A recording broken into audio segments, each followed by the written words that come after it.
ত্রয়োদশ জাতীয় সংসদ নির্বাচনে ভোটের দিন ঠিক হয়েছে 12ই ফেব্রুয়ারি। সারা দেশে বইছে সেই ভোটের হাওয়া। এ নিয়ে কি ভাবছেন সাধারণ মানুষ থেকে শুরু করে আগামীর জনপ্রতিনিধিরা, সে কথা জানাতে ডিবিসি নিউজের ইলেকশন এক্সপ্রেস ছুটে যাচ্ছে সব সংসদীয় আসনে। এখন আছে সংসদীয় আসন 237 মৌলভীবাজার 3-এ। স্বাগত জানাচ্ছি সিএসআরএম ডিবিসি ইলেকশন এক্সপ্রেসে। আমি এখন রয়েছি মৌলভীবাজারে, অর্থাৎ মৌলভীবাজার 3 আসনে। আমার সাথে রয়েছেন এখানকার বিএনপি মনোনীত প্রার্থী জনাব এম নাসির রহমান। নাসির, আপনার স্বাগত জানাচ্ছি আজকের এই অনুষ্ঠানে।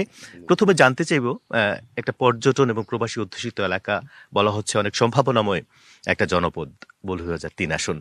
সবকিছু মিলিয়ে মানুষের প্রত্যাশাটা কি আপনাদের কাছে, আপনারা যারা মানুষের কাছে যাচ্ছেন? আমাদের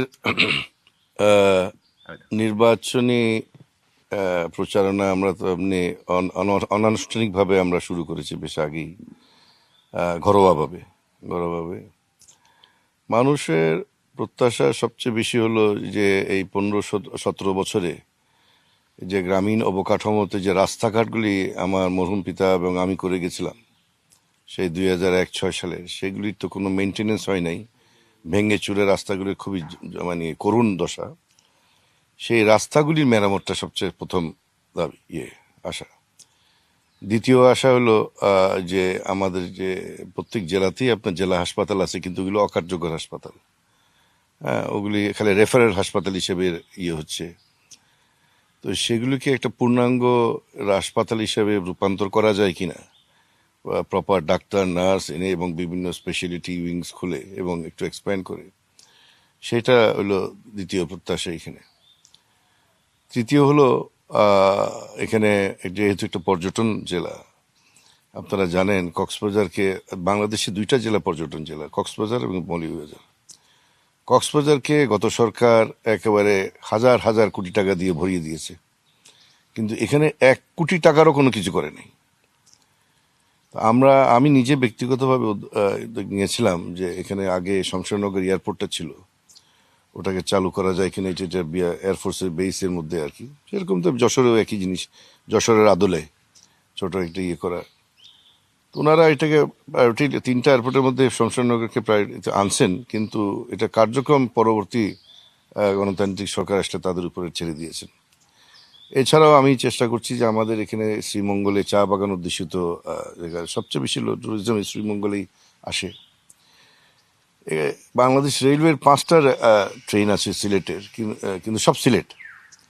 এগুলি শ্রীমঙ্গল থামে, কিন্তু টিকিট পাওয়া যায় না। টিকিট হলো সোনার হরিণের মতন টিকিট। আমি চেষ্টা করছিলাম যে একটা dedicated train Dhaka to Sreemangal করা গেলে তো এটা ট্যুরিস্টদের জন্য সুবিধা হয়, এবং আমাদের যারা এনআরবি মৌলভীবাজারে যারা আছে তাদের জন্য সুবিধা হয়, যারা বিমানে আসে না। তো আমি এটা একটা অনানুষ্ঠানিক অনুরোধ বর্তমান সরকারের অ্যাডভাইজার সাহেবকে করেছি। উনি বলছেন উনি চেষ্টা করছেন, ওনার ইঞ্জিন নাই, উনি ইঞ্জিন সাপেক্ষে উনি এরকম একটা ডেডিকেট সার্ভিস শ্রীমঙ্গল, ঢাকা শ্রীমঙ্গল, ওটা আরো সিলেটের দিকে যাবে না, টার্মিনেশন হবে শ্রীমঙ্গলে, ওখান থেকে ফেরত যাবে। তাতে হলো কি আমাদের ট্যুরিজম যে এটা সাংঘাতিকভাবে টিকিটটা সুলভ পাওয়া যাবে। প্রশ্ন করতে চাই, সাবেক অর্থমন্ত্রী জনাব এম সাইফুর রহমানের কথা ভোটাররা বলছেন এবং তার উন্নয়নের ব্যাপকতার কথা। সেক্ষেত্রে আপনি এখন আসলে প্রতিনিধিত্ব করছেন, সেক্ষেত্রে কি সেই বিষয়টা, ব্যাপকতার বিষয়টা কোনো ধরনের চ্যালেঞ্জের মুখে ফেলছে কিনা, বা কোনো ধরনের বাড়তি চাওয়ার মুখে পড়ছেন কিনা মানুষের কাছে? উনি যখন ছিলেন তখন ওই সময় আমিও এখানকার সংসদ সদস্য ছিলাম। তো মানুষের প্রত্যাশা তো অনেক বেশি ওনার, বাট একটা জিনিস কি, মোটামুটি গ্রামীণ অবকাঠামোর যেগুলি দরকার ছিল সেগুলি কিন্তু আমরা ওই সময় 2001-06 মোটামুটি করে গেছিলাম। এখন এই যে তেমন ডিমান্ডের মধ্যে রাস্তাগুলি সংস্কার এবং ছোটখাটো একটু ফুটওভার ব্রিজ নদীর উপর দিয়ে, সিরিয়াস তেমন কিছু না। সিরিয়াস হলো 2টা বিষয়। তো এই 2টা বিষয়ের উপরে আমরা জোর দিব, এবং প্রত্যাশা হ্যাঁ আছে ওনার, কারণ ওনার হিসাবে মানুষজন একটু প্রত্যাশা তো বেশি হবে স্বাভাবিক। আমিও চেষ্টা করবো যতটুকু পারি তাদেরকে করার। অসংখ্য ধন্যবাদ আমাদের সাথে যোগ দেওয়ার জন্য। দর্শক, সিএসআরএম ডিবিসি ইলেকশন এক্সপ্রেসে আমরা রয়েছি মৌলভীবাজার 3 আসনে। পরবর্তী বুলেটিনে আমরা চেষ্টা করব অন্য কোনো রাজনৈতিক দলের নেতা কিংবা প্রতিনিধির সাথে যুক্ত হতে। ডিবিসি নিউজের সাথেই থাকুন, সিএসআরএম ডিবিসি ইলেকশন এক্সপ্রেসের সাথেই থাকুন।